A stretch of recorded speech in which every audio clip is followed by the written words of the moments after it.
all of this service today, and yet there's some that's here saying, where do I go from here? All of this church today, and some in your spirit, Elder Henton, where do I go from here? I want those of you that know in your heart, I'm not going to ask you to come down, but just where you stand, you're not going to hold. That's why I don't want you to leave. Yes, Elder Henton, there's been some fatigueness. There's been some fatigueness. Some people know how to wear a face, a mask. And it isn't that you're hypocrite, and you got to do that. Sometimes you got to wear a mask to keep folks from wanting to know your business. What you looking so hurt about? Sometimes you just got to smile, because then they want you to, and if you're smiling, why you so happy, honey? Jesus. You ain't lying, Jesus.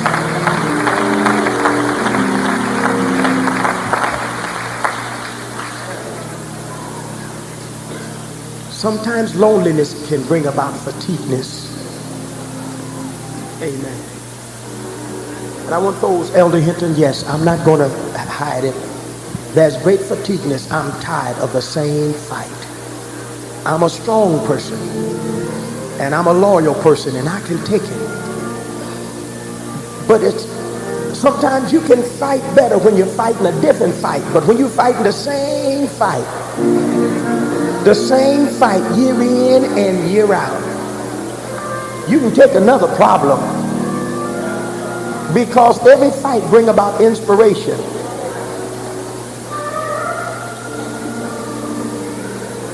And Lord, I'm not asking you to change the fight, but look, you either put this one to an end or whatever you see fit, Lord.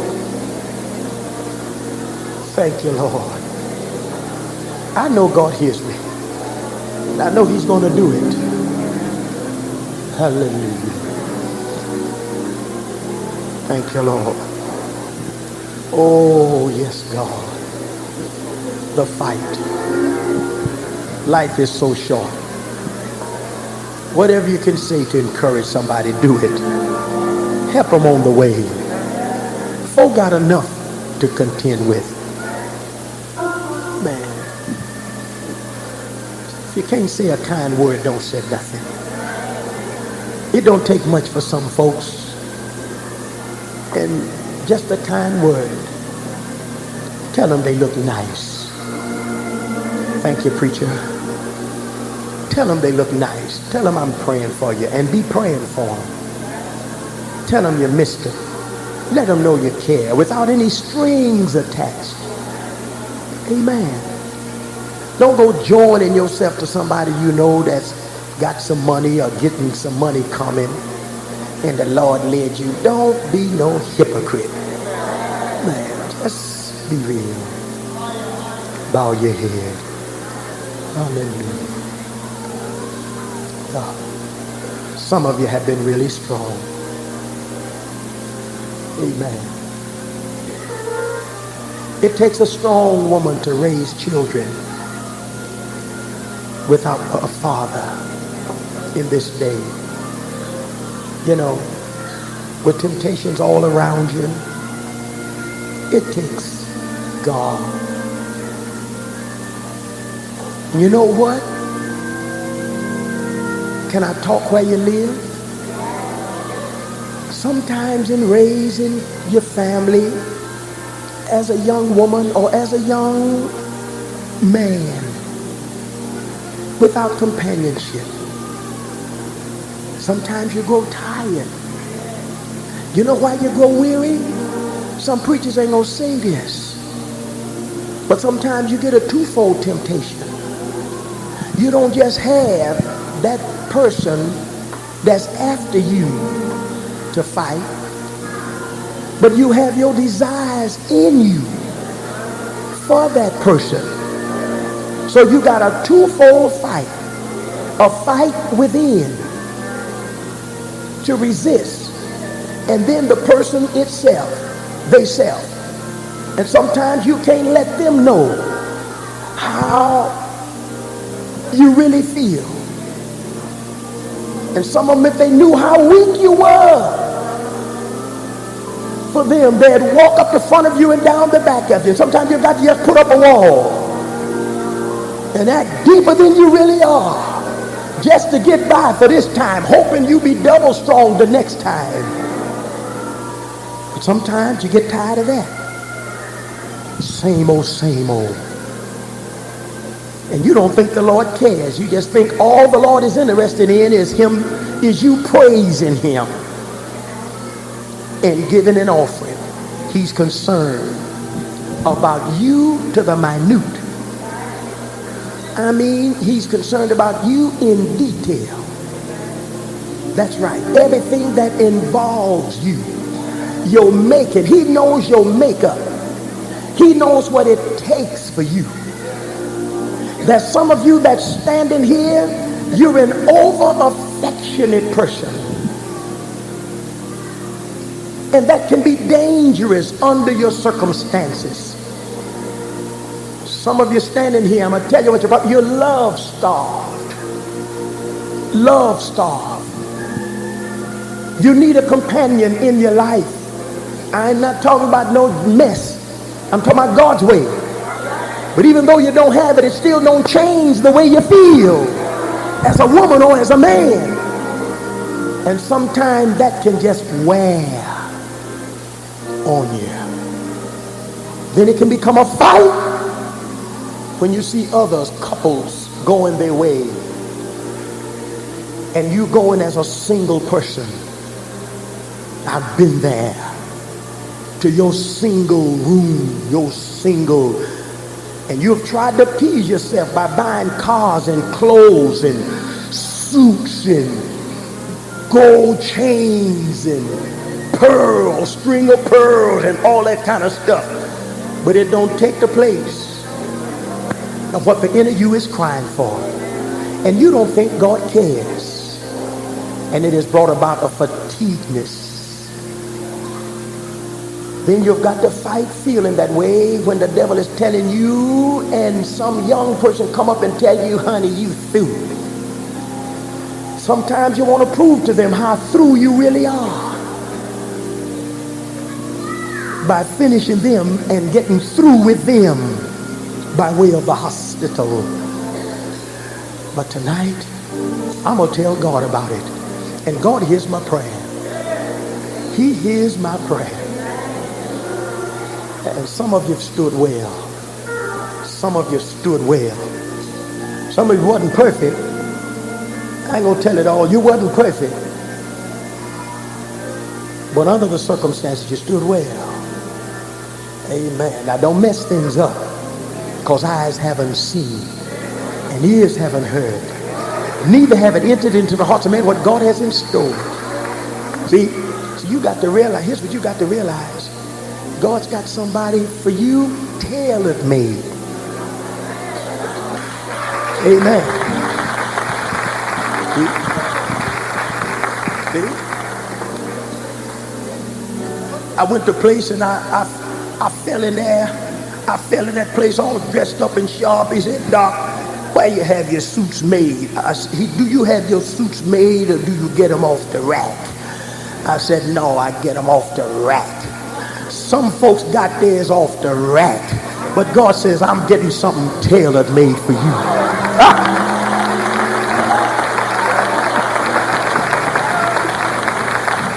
Some of y'all wish y'all could take him and put him back on the rack. But he's got somebody tailored made.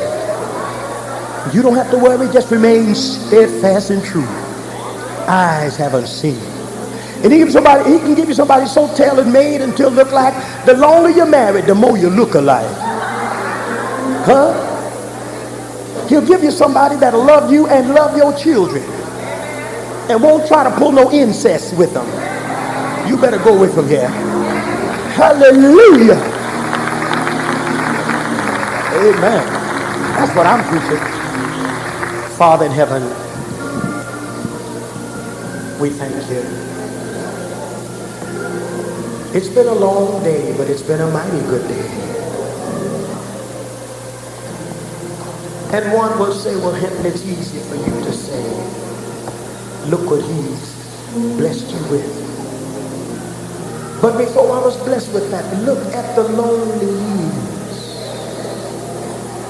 Hallelujah. The years of tears and running and fighting and wondering what's the use. Hallelujah. God, let them know it pays. Their physical needs, Lord, in each and every one of our lives. And we're praying, God, the fear of many that they don't want to run into the wrong person or get tied up with the wrong person, and sometimes because of that they miss what you have, being extra God, you've got to lead us in a plain path. Some things we've got to know beyond a shadow of a doubt, in Jesus' name. Some of us have felt cheated as far as life, not by you, but as far as life is concerned. They've preserved themselves. They've kept themselves clean, both physically and spiritually, clean and holy. And the devil is telling them, for what? Fatigueness, Lord. And I don't want to ever feel, because you've smiled on me, that I'll forget those that's alone and that sinks into loneliness. I've been there. And Jesus, work for them. Work for everyone under the sound of a voice, one way or the other. If it's not down that vein, whatever vein it is, it don't have to be along that line. It could be by way of children. Fatigue, my God, worried to death. It hurts to invest so much in our own flesh and blood and overdo and overprotect, not meaning no harm, but don't want them to go through what we went through and be deprived of what we were deprived of. And sometimes in doing that, they still go off and go wild and become bitter and resentful, hateful. Jesus. And we're made to wonder, where did we fail? Ain't no need of us asking that. Some of us haven't and some of us have. But if we have or haven't, you're going to still have to pick up the pieces. Fix this. Fix this congregation. Let them know you're concerned. We don't want to go wrong. We don't get out of things that we get in like we get in. Order our footsteps. That's all we got to say, Lord. Order our footsteps. Since the steps of a righteous man, good man is ordered of the Lord, order my footsteps. Don't let a one slide. Then sometimes it isn't that we need a companion or a husband or wife. Sometimes we just need a real pal, a real friend. No nothing, no strings attached, just a pal, a prayer warrior, prayer buddy, or just someone we can trust and love us for us and for not what they can get out of us. No man is an island. No man can stand alone. Stand up in us, Lord. Throw around us your loving arms of protection. The weather's breaking.